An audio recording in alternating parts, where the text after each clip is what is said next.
to Chin Music, Kevin Goldstein's podcast on Fangraphs, and I heard him say that they think the last big player development thing that no one can really have a run with is teaching plate discipline. And I know you guys are doing that thing I've read John Muley talk about with, picking your pitches and only swinging a strike. So strike out looking, and it's not your pitch, that's good, So do you think you guys are cracking that code? I don't know if we're cracking any code, but we're certainly making progress at the very least. You see all the affiliates are walking far more than they were in 2019 before Mike Elias and Sig took over. And from day one, that was the focus for us.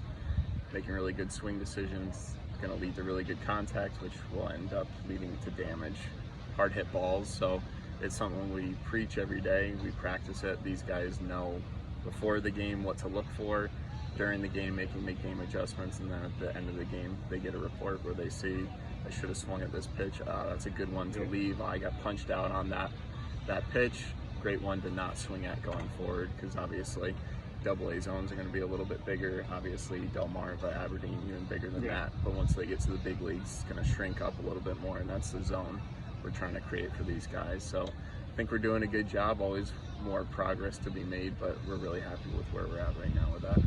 Yeah, I like the Travis Salchek article that was pointing that out. The walk rate's just rising from 2019, so it's a good sign. Yeah, I think just looking at specific players like Kyle Stowers come up the past couple weeks. Decent season in high A, but he's coming up here in Bowie with you guys and just mashing the ball. Like, what is clicking for him right now at the plate? I think for Kyle, more than anything else, he can get kind of very feely, mechanical at times, and that will take him in the game away from the pitcher's trying to attack you. What are you doing to combat that? And so for him, it's been very approach-based here. Okay, they're attacking me away. Where should I be looking? I can't be looking in if they're only going to be attacking me away. Kind of the back and forth between his approach and what they're trying to do. And then in game, it's the mechanics I have today. I got to roll with it, and I can't make mid-game adjustments with my hands, my feet, whatever it is. It's what I got that day. I got to find a way to hit the ball hard and attack strikes the best I can. So his mentality has been fantastic, and obviously he's been hitting the ball hard. It's been going out of the yard, so he's found a nice little rhythm here.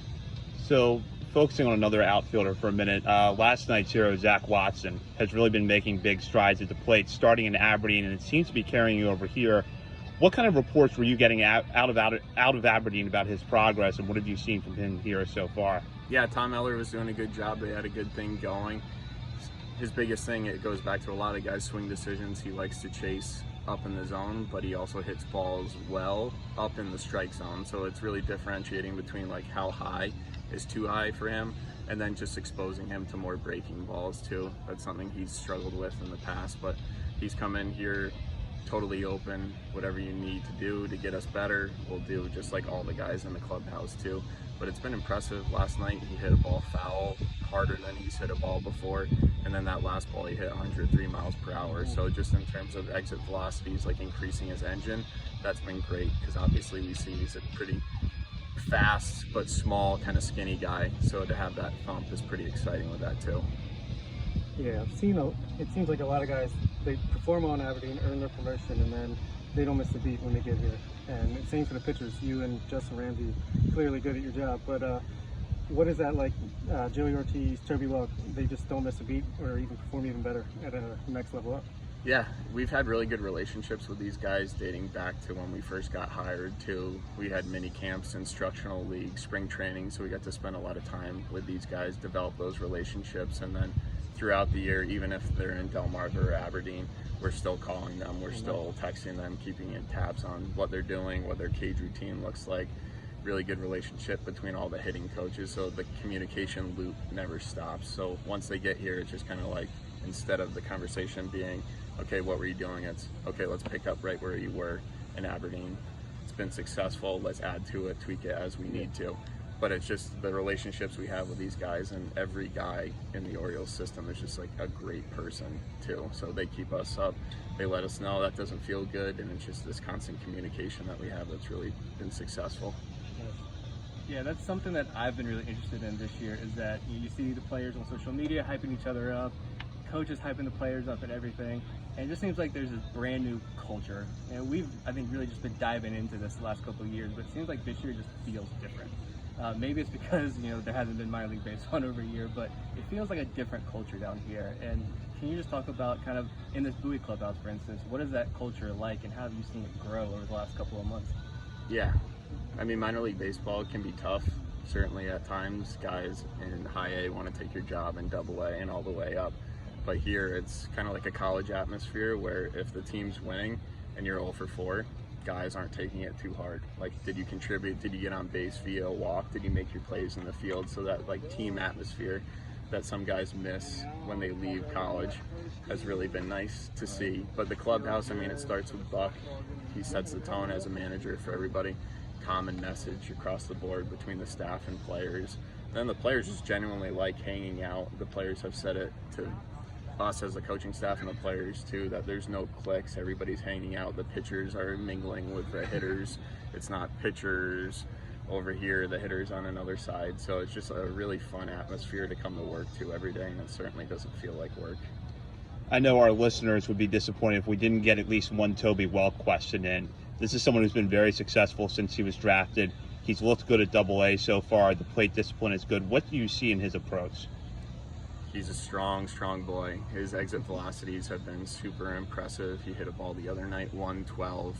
And for him, it's really just locking into the game. What are they trying to do to me? And then just staying in the moment. He can get quickly kind of like high and low, just kind of like maintaining his composure. And when he does that, he looks for pitches he can drive, sits middle of the plate. He hits balls that are super impressive. The home run he hit last night, over 450 feet. I mean, he has incredible juice. So guys on this team, Adley, Stowers, Toby, Pat Dorian, I mean, the game can change with one swing of the bat, and Toby certainly fits in with that group. But for him to be successful is just trust what he's doing, stay in the moment, and make quick adjustments, and he's certainly done that in Double A, which is impressive. Speaking of Adley, how do you turn a all-field no-hit guy into this monster at the plate? Obviously, he comes in with all the skills and accolades, but what do you do with him? Do you just let him do his thing? You just refine, same as everybody else? I would say with Adley, we're pretty tough on him, and we've been focusing since last year at the alt site on a few things within his swing that really need to get buttoned up before he goes to the next level. He'll be successful, but how consistent can we be at that high elite level? So it's constantly looking at video, sitting down with him and saying, like, here's where we're at, here's where we need to go, here's the adjustments we need to make, what do you see? And he's so in tune. He knows his swing very, very well. Even when it's a mistake, he'll bring it up before I do. He's just a really smart guy, but I think this coaching staff has been really good about saying, this is your player plan, this is what we need to meet, we got to stay on it. So even when he has those highs and lows, he's gonna strike like he did last night at any moment. So he's obviously special, but we created a plan together as a team, and we're just making sure we hit those objectives as we go forward. Good growth mindset. Absolutely, he is incredible, and every guy on this team. But to have him be more of like that silent leader, he's gonna show out exactly how he wants to. He's gonna show these guys out in the field how you should play. He always plays hard, never really takes it out onto the field. He's just a really consistent leader for us, and obviously that's what you want about your catcher and the guy who's going to lead you into the playoffs and the AL East sure in the future. For sure. I think one last question for me would be, you guys hear about what you guys are imparting on the players, but I used to be a teacher in a previous life, and when I would assess things at the end of the year, it was always like, I felt like the students were teaching me more than what I was teaching them. So like, from a coaching perspective, what are this group of guys teaching you as a hitting coach? How are they making you better? Oof. I was a teacher for 4 years before I got this job too, so I definitely can connect with that question. Oof, shoot. I mean, more than anything else, it's just a reminder that all these guys are totally different.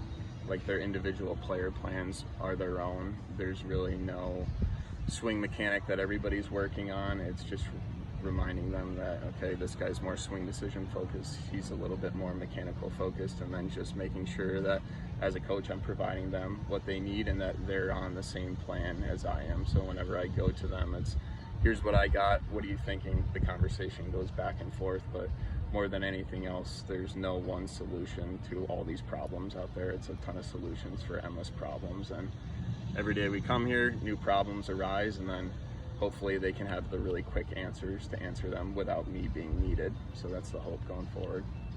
So going back to Adley, and this will be the last question from me. How do you as a coaching staff make sure that he balances the demands of learning at the plate, but then also developing as a catcher?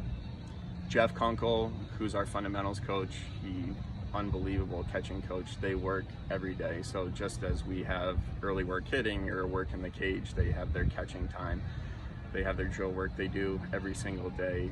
Just like hitting, they review film. They have different metrics that they're trying to hit and they look at. And I mean, obviously he's a really special catcher. Every time he's back there, huge blocks. He's been really working on his transfer and throws down to second. You see those guys he's throwing out. It's super impressive all the way around, but he puts in the work every single day.